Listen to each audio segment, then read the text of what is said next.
Space Panther here. This is a video response to why I am vegan. This is Hooch. So I've only recently made the commitment to a vegan diet and lifestyle, but I really have embodied veganism since I was a kid, since I was born. I never liked eating meat. I always just seemed strange to me. The texture, it was strange. I didn't really have much flavor except for what it was being marinated in. And I just always ate it because I had to. You know, as a kid, you have to eat what your parents put on the table for you. Then when I was about 8 years old, I had a friend I used to sit with at lunch, and she came to school one day and said that she wasn't going to eat meat anymore, and because she was vegetarian. And that was the first time I heard this word, and I was so excited. It was like, I don't have to eat meat. This is actually a thing. Like, up until that point, I never questioned it. I thought I just had to keep on eating meat until she told me this. So I went home and I declared to my mom that I was going to be vegetarian. And my mom was not very happy about that idea. And since I was only 8 years old, I was not allowed to be vegetarian, and I continued to eat meat reluctantly. I guess I could have refused, but at 8 years old, you know, I just kind of ate what my parents made me. Growing up, we also had sheep. We did 4-H. That started when I was around 11. Every day I would come home after school and play with the lambs. I put them on the halters. My favorite one was named Candace. But there was a bunch of them. They had babies each year. And I put them on the halter. I'd hang out with them. And I came home one day to go out there, and I found them hanging upside down in the barn, inside out. They'd been skinned. And that was really traumatic. Imagine going home and finding your friends inside out and dead and hanging from the garage, from the barn. And I haven't eaten lamb since that day, and I cried and cried, and I was so traumatized by it. And then shortly afterwards, probably when I was, I don't know, maybe 15, I was staying at my grandparents' house, and I saw one of those PETA videos, those undercover videos, where they go into the factory farms, and this worker, he was kicking these little piglets. It hadn't done anything. He was just kicking them across the room, and he was taking the chickens and just throwing them down, and it was so sad, and I couldn't believe this was actually happening, and then, like, people needed to know about this. So I tried to show my grandparents, and they didn't want to see it, and I tried to show my friends, and they didn't want to see it, and I thought it was really interesting that people didn't want to know about this. And it's not that I liked knowing about it or I like watching these videos, of course, but I think it's important because we're putting this in our bodies. This is our food, and this is what our food is having to go through before it becomes our food. So that was really, really upsetting when I realized just how bad and how cruel and how much suffering those animals go through. So I declared again to be vegetarian, and at this time I was about 14 or 15, so around that age you start to realize that your parents aren't right about everything. So I did that for probably a few weeks or a few months, but because my family doesn't really support it, I didn't have well-balanced meals. I pretty much just omitted the meat. So, it'd be like steamed chicken or steamed broccoli, chicken, and rice. And I would just have broccoli and rice, which of course is not a balanced vegetarian meal. So that would happen for a few weeks, maybe a few months, but my parents really weren't supportive. And one day my dad got so mad at me, and he was yelling at me so much about not wanting to eat these pork chops he made. So I just did. And I guess I realized it would be better to have just peace and harmony in my family than the hassle that would go along with having a different diet. So when I was 18, I moved out. I went to college, and then I was primarily vegetarian, the entire time. I never bought meat, I never cooked meat. I wasn't fully vegetarian for social reasons. I liked to go to barbecues. I liked to go to dinners. I didn't want the social stigma of being vegetarian, I just wasn't really able to take that on. I wanted to have friends. I wanted to fit in, and I didn't want to go to someone's house who had lasagna and, I can't eat your food you made for me because I'm vegetarian. I didn't want to go through that. So I was mostly vegetarian, I guess, until about a year ago. When I was 25, I just decided I didn't care what people thought anymore, and I was going to eat the way I thought I should be eating. That was about a year ago, and all this while I had been learning more about the industries and about food. I had some health problems when I was about 20, so I did a lot of research into the industries, into food, into health, into everything. And so while I didn't eat meat, I was still eating cheese and I was still eating eggs. But I knew they were not good. Like, first of all, they're not good for your body. Eggs do have some redeeming qualities, but they're extremely acidic. Milk, there is nothing good about milk. Unless you're extremely hungry and malnourished, maybe you should drink some milk, but milk is not good for you. And more than just that, the conditions in which these animals are raised are horrible. The cows only produce milk when they have babies, so cows are raped, pretty much. They're injected semen into them, and then they give birth, and the babies are taken away almost immediately. They're put in a veal crate and turned into veal. And meanwhile, the moms are hooked up to these milk machines, and they're milked to the point of exhaustion. In nature, a cow can live to be about 20 years old, but dairy cows usually collapse from exhaustion after about 4 to 5 years because they're just being milked their whole lives. And that's actually the meat that goes into fast food. That's why hamburger is so cheap, it's just exhausted dairy cows. And of course they put flavor enhancers and salt and all that stuff in it, so you don't know how low quality the meat is.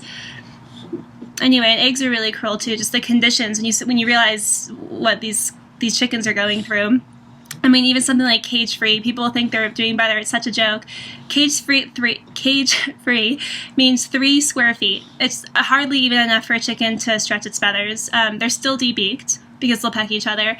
And there only has to be, I think, 1 window in the area for it to be considered humane. So it's really not humane. I don't consider 3 feet of space in 1 window to be humane conditions. Also, in order to produce more eggs, the farmers, I don't even know if that's what you should call them, the factory owners, they'll starve them for 10 to 12 days. They won't give them any food, so their body kind of shuts down. And then as soon as they feed them, the egg production increases. So that's how they're able to make them produce so many more eggs than they would in nature. So the whole thing is just cruel, and I was able to ignore it for a long time, again for social reasons, because vegetarians are socially ostracized, but vegans really are socially ostracized. We're made fun of in the media, at parties. People pick on vegans. It's like we're the butt of a lot of jokes. And like I said, that used to bother me. It doesn't anymore. In fact, it's something I care about so strongly now that I actually welcome the opportunity for conversation about it. So it's also been easier too because Mango, my boyfriend, decided to be vegan with me. He does eat fish on occasion, and that's mainly because he said that he is willing to catch a fish and kill it and skin it and eat it, but he wouldn't be willing to do that to a chicken or a pig or a cow. So that's really cool. It's really helpful that he has decided to be vegan too. So it's been about 6 months, I would say, and I feel so good. My skin is the best it's been in probably since I was a teenager. My digestion is the best it's been in my entire life. I've had digestive problems pretty much since I was born. On 4 different occasions, random women came up and asked if I was pregnant just because I was so bloated from trying to digest cheese quesadillas or, cheeseburgers or whatever I was eating. I just couldn't digest it, and my digestion has been so good. I have so much more energy. I feel so much more connected to life, and I feel like my empathy for animals has increased a lot since being vegan. Also, just the more I learn about it, the more I realize that veganism really is the best diet in so many levels. It's the best diet physically for your body, I think. I suppose there are some circumstances in which a person could benefit, some health conditions in which a person could benefit from animal proteins, but in terms of a standard diet for the planet, the vegan diet is really the only sustainable diet. People get into paleo, all into paleo these days, and how this is really how humans should be eating. But we have 7 billion people on the planet. It's impossible. It's impossible for everyone to follow a paleo diet. And even just in terms of the amount of people that can be fed with meat versus grains, is actually 11 times more. So you raise a cow, you give it GMO corn, GMO soy. That's a different thing to get into. But you give it all this stuff. It gets really big. You give it, use so many resources to grow this cow, to make meat from this cow. And then, you kill it, cut it up, there's a steak. The amount of person that's fed from that one steak, if you had just taken all of those grains that have been given to the cow and turned them into food for humans, you could feed 11 times more people. So in terms of sustainability, meat is really not sustainable in the long term. And, again, people try to justify it as like, oh, I only eat humanely raised meat. Or like, oh, I support the farm-to-table movement. But, there's no such thing as a humane slaughter. Maybe it had a humane life, but it still went to a slaughterhouse. It still watched its friends die before it. The reason meat gives you so much energy isn't because the protein. It's because the adrenaline. Because, I don't know if you've never watched videos from slaughterhouses, you really should, just to realize what is actually going on. They line up, and one by one, they hear the screams of their cow friends. They watch it happening. Like, by the time they're actually slaughtered themselves, they have the maximum amount of adrenaline pumping through their system because they know they are being slaughtered. They know they are going to die. So their body's producing so much adrenaline. And so that's why meat gives you energy. It's not the protein. Protein helps you to build, helps you to repair your cells. Protein is really good for you. But the protein in plant sources is actually far superior. It's easier for your body to break down because they're how the amino acids are connected in plant protein is a lot easier for your body than in animal protein.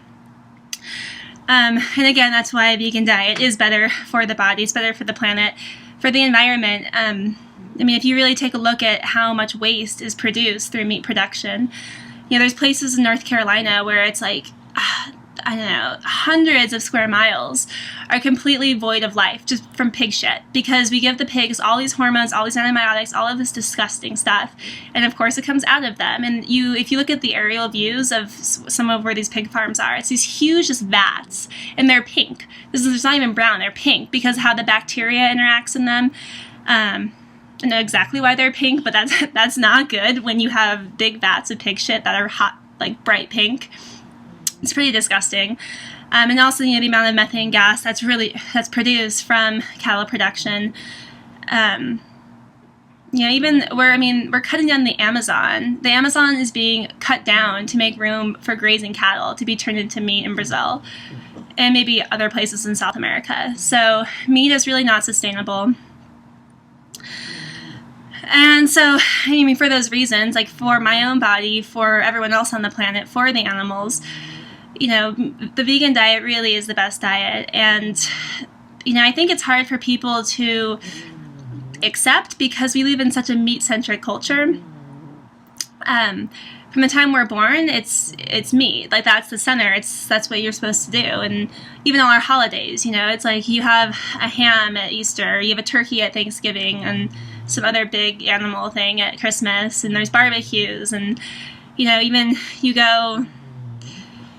once you do make the commitment to be vegetarian or vegan, you really realize how it's just everywhere and it's so normal, and people don't even question it. And one thing I find interesting, I spend a lot of time at the Humane Society volunteering, and that's even how I just met Hooch that we took home today. But it's like so many people, they love cats and dogs, and it's like the dog's a part of their family, and even people who care so much about their cats and dogs, but yet they have no problem eating burgers or hot dogs or chicken. But it's like, do you think that the chicken feels less pain? Do you think the cow, somehow their life has less value? And just another thing to point out is that if one person is being cruel to one animal, like if you're in public somewhere and you see a man kicking a dog, right? They would call Animal Protective Services. He can probably get some fine. There's like the Animal Welfare Acts or Animal Cruelty Acts or something. There's a federal law protecting cruelty against animals, but those animals only are household companion animals. So it's like when one person is, being cruel to one animal, it's illegal. But when you have a few people being cruel to thousands of animals, it's considered an economic exchange. So it's just really our whole viewpoints. I think it's hard for people to accept veganism because we live, like I said, in a meat-centric culture. From the time we're born, this is what's normal to us. And also, as I said, since I've become vegan, I've realized how much we are made fun of. Like my friend has this shirt he was wearing once, and it said PETA, People for the Eating of Tasty Animals. And I've seen this shirt before, and I just don't get it, because PETA does so much good stuff. Actually, I would love the opportunity to get involved with PETA more than I am, but it's like they've done so many good things for animals, but I guess people feel threatened. And this is the last point I really want to touch on, or maybe the second to last, but I think somewhere in our morality, we realize that we should not be eating meat. I mean, could you go out there? Could you tackle a cow? Okay, let's use a chicken because that's easier. Could you go there? Could you slice the chicken's head? Could you drain it? Could you pluck its feathers? Could you rip the muscles off the tendons? Could you do that? And some people could, and that's okay. And for those people who actually could do that, I think it's fine for them to be eating meat. But I think the vast majority of people would not be okay with that, and especially women. I think most women, and probably most men too, they would not be okay with that. But yet they seem to have no problem working to make money and then paying somebody else to murder for them. It's like we like to be removed from the process. And why is that? I think it's because somewhere in us, we're really not supposed to be eating meat. In our morality, we know that we're not really supposed to be eating this way. We're not supposed to be treating animals the way they're treated. And I think people feel threatened by that. And that's why, when PETA does their demonstrations, like dressing up, I know they've done a lot of demonstrations, but PETA does these demonstrations, which, they shock the public and people respond nasty and they make fun of it. But I think it's because they're offended. It's like, oh, they're making fun of my way of life. But if your way of life if you really support your way of life so much, would you be offended? I mean, when people make fun of vegans, I'm not offended. I feel bad for them, really. When I see things like that, like, oh, people for the eating of tasty animals, or when vegans are mocked, it's just, I really feel sad for the person doing it, because they're so lost. They're so lost in their morality. I'm sorry, I'm kind of getting sidetracked here. But I guess just the last thing I wanted to touch on is just in terms of taste. If you've been eating meat your whole life, we live in a meat-centric culture, so you go to a restaurant, what's the vegetarian option? Like a salad with some vinaigrette, iceberg lettuce and tomatoes. There are so many awesome, dank vegan dishes. There's so many good websites. If you want, I can give you some. I found a lot of really good recipe blogs. We eat really well. I have a whole new appreciation for food that I never did before. Same with mango. Because there's just so much more. Because you think about the animals that we eat, okay? So we eat basically 5. We eat the cow, we eat the pig, we eat the chicken, the sheep, lamb, and then fish. I mean, I guess you could say seafood and you could go on.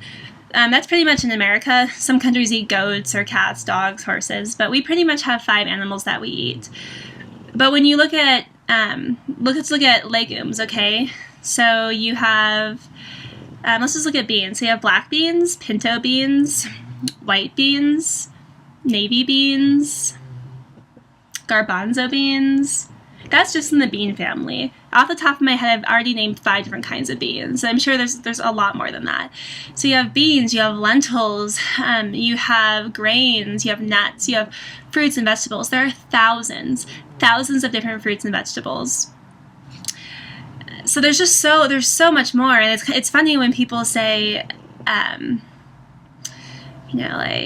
what do you eat? I got this in Korea a lot, because Koreans, they eat pork with everything. They put it in their baked goods, like little muffins with pork in it. But the Koreans be like, what do you eat? You don't eat meat? What do you eat? And not realizing that it's like the animals comprise such edible animals, or the animals that we eat culturally, they comprise such a small amount of the foods that are available to us.